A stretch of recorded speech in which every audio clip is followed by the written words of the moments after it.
रानी दुर्गावती को नमन करता हूं, मैं बिरसा मुंडा को नमन करता हूं, मैं समस्त हमारे महापुरुषों को और आज के इस मंचा से सभी हमारे देश भर से आए हुए, विभिन्न प्रांतों से आए हुए, विभिन्न जिलों से आए हुए सभी मातृशक्ति पितृशक्तियों को सेवा जोहार करता हूं।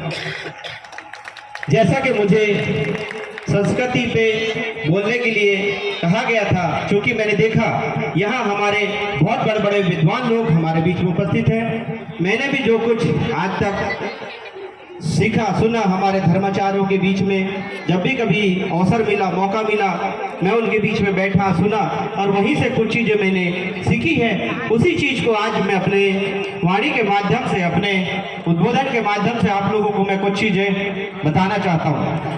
सबसे पहले, संस्कृति जीवित है तो हम आरक्षित हैं।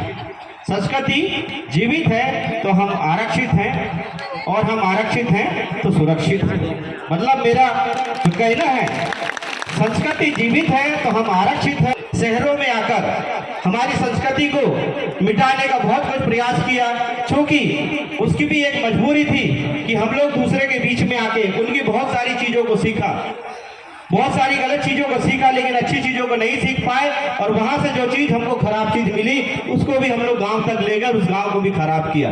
आज हमारी बारी है कि उसी संस्कृति को फिर से पुनः वापस लाएं और हमारे जो पुरखे लोग थे उस चीज़ को पुनः हम लोग अपने लोगों तक, गाँव तक, सब तक, अपने परिवार तक पहुँचाएँ। ऐसे हम लोग को करना पड़ेगा, तभी हम लोग ये सब चीज़ को बचा पाएंगे और संस्कृति बचेगी तो समाज बचेगा और समाज को बचाना है तो जानना पड़ेगा। तो सबसे पहले मैं हमारी जो कुछ चीज़ें होती हैं, शुरुआत हमारी पूजा पाठ से होती है।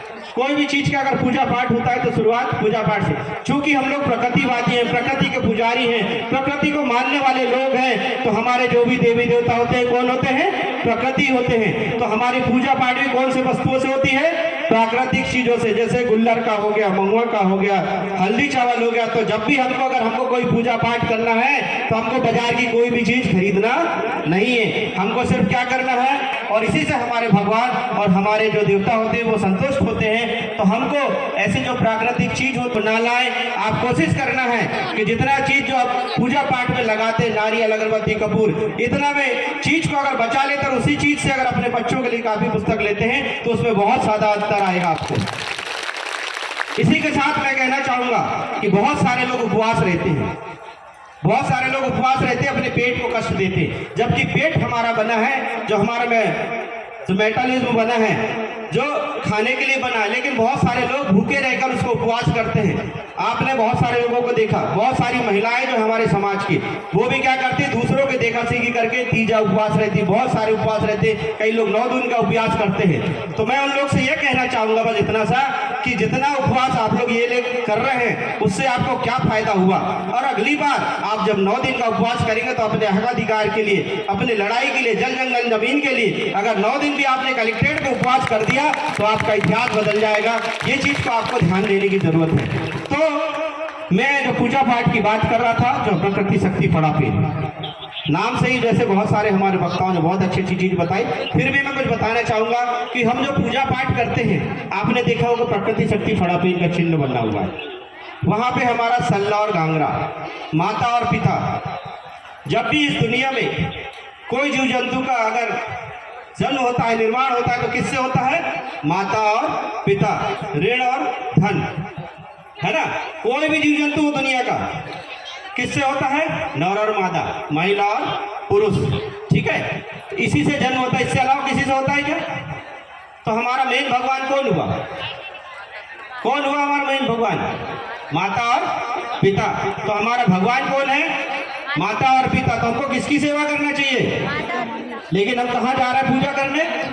बहुत दूर दूर तीर्थ यात्रा पे जाते, बहुत से जगह जाते, वहां से भी पता चला कि भाई कोई भूस्खलन हो गया, कोई गाड़ी पलट गई, कहीं पलट गया, और हम भगवान को ढूंढते, जबकि हमारा भगवान कहाँ है? हमारे घर में है भगवान। तो उस भगवान की पूजा करना है आपको, जिन्होंने आपको जन्म दिया, इस दुनिया में लाया, इस धरती में लाया। इसके अलावा आप लोग देखते होंगे उसमें एक सल्ला गांगरा में एक 750 का चिन्ह दिया हुआ था। बहुत सारे लोग इतना जानते हैं कि वो हमारा सरनेम है, सरनेम है, गोत्र है, सबको पता है। लेकिन मैं उसके आगे की चीज कुछ बताना चाहूंगा। कभी भी हमारा जो प्रकृति से आदि जो हम लोग समाज है, कभी भी हमारा कोई भी काम कैसे होता है, दाएं से बाएं होता है।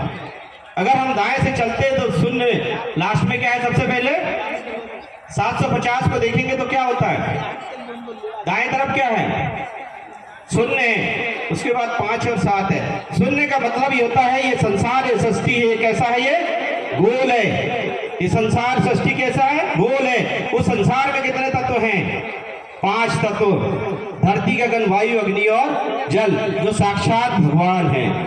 उसी को हम लोग साक्षात भगवान कहते हैं। जैसे भगवान आपने बोलते हैं ना, हे भगवान कहाँ है मेरी रक्षा करना, तो यही तो भगवान है।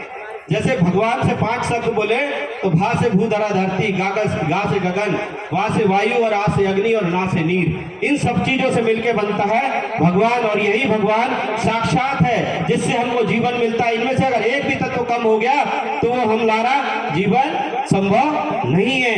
तो हम लोग क्या करते हैं, आदिवासी समाज इसी की पूजा करते हैं, यही साक्षात भगवान है। इनमें से अगर एक भी तत्व खत्म हो गया तो हम भी जीवित नहीं रह पाएंगे। इसलिए कहते हैं कि आदिवासी प्रकृति का पुजारी है और इसी की सेवा करता है। जब हम सेवा करेंगे तो हमको क्या मिलेगा, वो मेवा मिलेगा। तो हम लोग को किसकी सेवा करना चाहिए, अपने माता पिता की, और इस प्रकृति को संरक्षित रखने में योगदान है। जैसे आपने देखा होगा जंगल कहाँ कहाँ बचा है अभी, जंगल कौन से एरिया में बचा है अभी, जहां आदिवासी रहते हैं कि नहीं, लेकिन उसको भी षड्यंत्र पूर्वक, बलपूर्वक आजकल खत्म किया जा रहा है। अगर जंगल नहीं रहे तो क्या हम रहेंगे, जंगल से क्या मिलता है, हमको ऑक्सीजन मिलता है, हमारा जीवन मिलता है, पूरे आदिवासी समाज को जीवन मिलता है। तो हम लोग इस जंगल को बचाने में, इस प्रकृति को बचाने में पूरा योगदान देते हैं हमारा समाज। तो इसके आगे अगर हम संस्कार की बात करें, जैसे आदिवासी समाज में हमारे धर्माचार्यों से मैं कुछ चीज सीखा। हमारे समाज में हमारे जो संस्कार होते हैं, मात्र 3 संस्कार होते हैं, तुंडा, मुंडा और कुंडा। एक होता है जन्म संस्कार, एक होता है विवाह संस्कार, एक होता है मृत्यु संस्कार। तो अगर हम इस चीज को ही, जो हमारे पुरखों ने बनाया है, इसी चीज को ही अगर हम लोग जीवित रहें तो हमारा समाज और हम सब जीवित रहेंगे।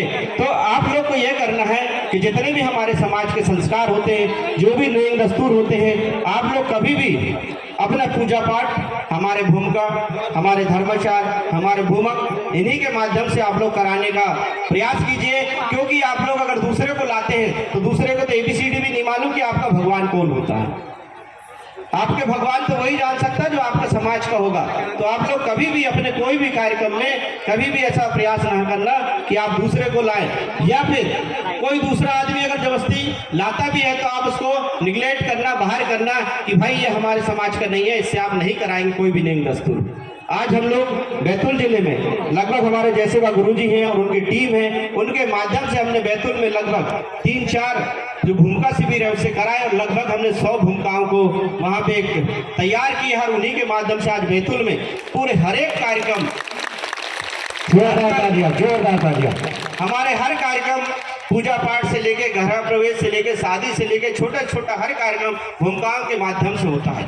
जो भी अगर कोई बड़ा आदमी अपने आप को बहुत ज़्यादा होशियार समझता है और वो पंडितों के माध्यम से करता है तो हम लोग उनके यहाँ नहीं जाते हैं। तो आप लोग को भी ये प्रयास करना है कि जब भी कोई ऐसा चीज होता है तो उसको समझाने का प्रयास करना है, और अपने भगत भूमिका है उनके ही माध्यम से आप लोग पूजा पाठ कराएं। और इसी के साथ जैसे 3 संस्कार की बात कर रहा था मैं, तो मैं शॉर्ट में, जैसे धर्माचार्य लोग लगभग 3 दिन 7 दिन का कार्यक्रम करते हैं, उसी को मैं 10 मिनट में करना जा रहा हूँ। तो तुंडा संस्कार जो होता है, मतलब जन्म संस्कार, मतलब हम प्रकृति से रिलेटेड है, इसलिए मैं बताना चाहूँगा जन्म संस्कार जब भी बच्चा पैदा होता है, जैसे नसीब दूसरे संघ ने बताया कि उसकी सोगनी कार्यक्रम, जो नार होता है, माँ और बच्चे का जो रिलेशन होता है, जो नार कटता है 3 दिन में, तो उस नार को काट के हम लोग कहाँ गड़ाते हैं, धरती में। हे धरती माता, आज हमारे घर में एक नया जीव का निर्माण हुआ है, इसकी आप रक्षा करना। शुरुआत कहाँ से हुई हमारी, धरती माता से। तो इसी प्रकार अगर हम लोग दूसरा संस्कार करें, विवाह संस्कार, मतलब मुंडा संस्कार, मुंडा संस्कार करते हैं तो जब भी हम लोग पहले जो खन मिट्टी लाते हैं, जो हमको खाम गाड़ना होता है, तो हम लोग क्या करते, पहले धरती माता से लेते हैं, हे धरती माता, आज हमारे घर का बच्चा या बालिका बड़ी हो गई है, आज हम लोग उसका विवाह संस्कार करने जा रहे हैं, मिट्टी को नमन करते हैं और उससे पूजा पाठ करके भूमिकाओं के माध्यम से लाते हैं और उस खाम को गढ़ाते हैं। आपने देखा होगा हमारे जो मंडप होते हैं, शादी के मंडप होते हैं, उसमें कितने खंभे लगते हैं, कितने लगाते हैं? 9 खंभे लगाते हैं। बहुत सारे लोगों को पता होगा, बहुत सारे लोगों को नहीं पता होगा। 9 खंभे हम लोग इसलिए लगाते हैं कि इस प्रकृति में, संसार में कितने ग्रह हैं? 9 ग्रह हैं। उस 9 ग्रहों को हम लोग वहाँ विद्यमान करते हैं, उनके पूजा पाठ करते हैं, विधि विधान से उनको गढ़ाते हैं। उनके बाद उन 9 ग्रहों के बीच में हम लोग एक खाम लाते हैं। इस तरफ कौन सा खाम लाते हैं आप लोग? साले का खाम लाते हैं ना। लगभग सभी लोग सालई का खाम लाते हैं। और सालई को खाम लाने का क्या मतलब होता है? सालई को आपने देखा होगा कि लगभग 12 महीना हरा भरा होता है। वो कैसा होता है? वो 12 महीना हरा भरा होता है और वो ये संदेश देता है कि जो नए वर वधू रहेंगे ये हमेशा इनके जीवन में हरा भरा रहेगा, ये संदेश देता है। इसलिए हम लोग उसको साले के खाम को लगाते हैं। उसके बाद आपने देखा होगा उसमें उमर का डारा या जामुन का डारा लगाया जाता है। उसमें भी यही संदेश छुपा हुआ है। वो हमेशा गुच्छे में फलता है और गुच्छे में फलने से ये कहता है कि आपका जो परिवार रहेगा हमेशा एकत्रित रहेगा, गुच्छे में रहेगा और संगठित रहेगा। ये संदेश देता है वो अमूल का खारा। इसके अलावा जो बांस की खखरी लगाई जाती है, बांस को आपने देखा होगा हमारे समाज में बीड़ा बोला जाता है। बीड़ा का मतलब ये होता है कि अगर कितना भी अकाल आ जाए, कुछ भी आ जाए, वहां से एक नया पीक जरूर निकलेगा, है ना, नया पीक जरूर निकलेगा। और एक दिन ऐसा बनता है कि बहुत बड़ा एक भीड़ी का रूप ले लेता है। तो वैसे ही आपका जो परिवार है एक बहुत बड़ा भीड़ी का रूप ले और समाज में अपना काम करे, ऐसा ये बांस का पीड़ा देता है। इसके अलावा जो हमारे जो कलश होता है, कलश एक साक्षात भगवान होता है। जो कलश रखते हैं ना हम लोग, कलश में मतलब उसमें धरती, गगन, वायु, अग्नि और जल पूरी चीज का समाहित रहता है। तो वही हम लोग इनकी फेरे में, उनकी उपस्थिति में हम लोग जो 7 फेरे लेते हैं। कैसे लेते हैं 7 फेरे? दाएं से बाएं लेते हैं। क्योंकि जो हम लोग हैं प्रकृति के पुजारी, प्रकृति को मानने वाले लोग और प्रकृति के सापेक्ष चलते हैं, कभी हम लोग उसके उल्टा नहीं चलते। जैसे धरती अपनी धुरी पे दाएं से बाएं चलती, वैसे हमारा हर काम दाएं से बाएं होता है। इसलिए हमारे फेरे भी कैसे होते हैं? दाएं से बाएं होते हैं। बाकी अन्य समाज का आप देखोगे तो उल्टे होते हैं। ये हमारे समाज में और उन समाजों में अंतर होता है कि हम प्रकृतिवादी लोग हैं, वो भौतिकवादी लोग हैं। वो लोग अपने बनाए हुए भगवान की पूजा करते हैं, लेकिन हम लोग अपने प्रकृतिवादी भगवान की पूजा करते हैं। ये हमारे और उनमें इतना अंतर होता है। इसके अलावा जैसे आप जो 7 फेरे ले लेते हैं, उसके बाद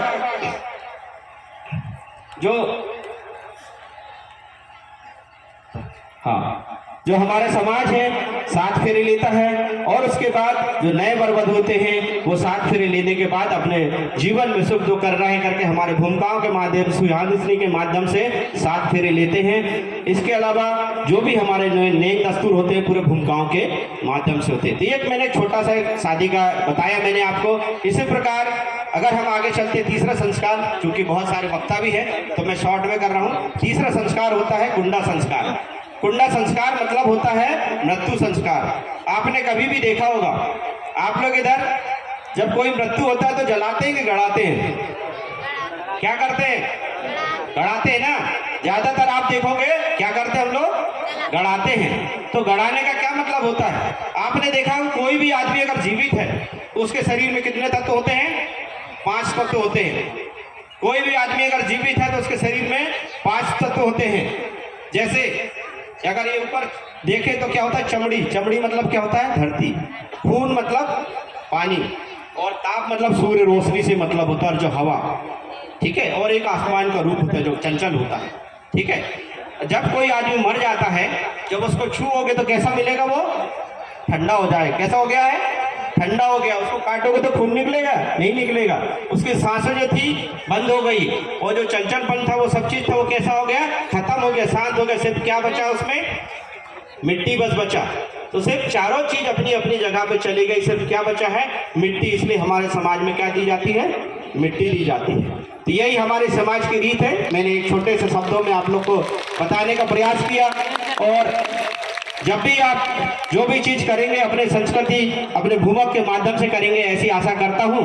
और ये चीज सभी लोग अपने अपने घरों से शुरुआत करेंगे, मैं ऐसी आशा करता हूं। अगर आप अपने घरों से सब चीजों को करेंगे तो कहीं ना कहीं समाज में उसका महत्व आएगा। जैसे कहते हैं ना, व्यक्ति जागे तो शक्ति जागे, व्यक्ति जागे तो शक्ति जागे, और शक्ति जागे तो समाज जागे। तो इसलिए शुरुआत अपने आप से करना है। आप सभी का बहुत बहुत धन्यवाद। जय शिवराज, जय जवाहर। बहुत बहुत मुझे धन्यवाद। टीम ने आपको मौका दिया, इसके लिए बहुत बहुत धन्यवाद। Thank you. बहुत बहुत धन्यवाद।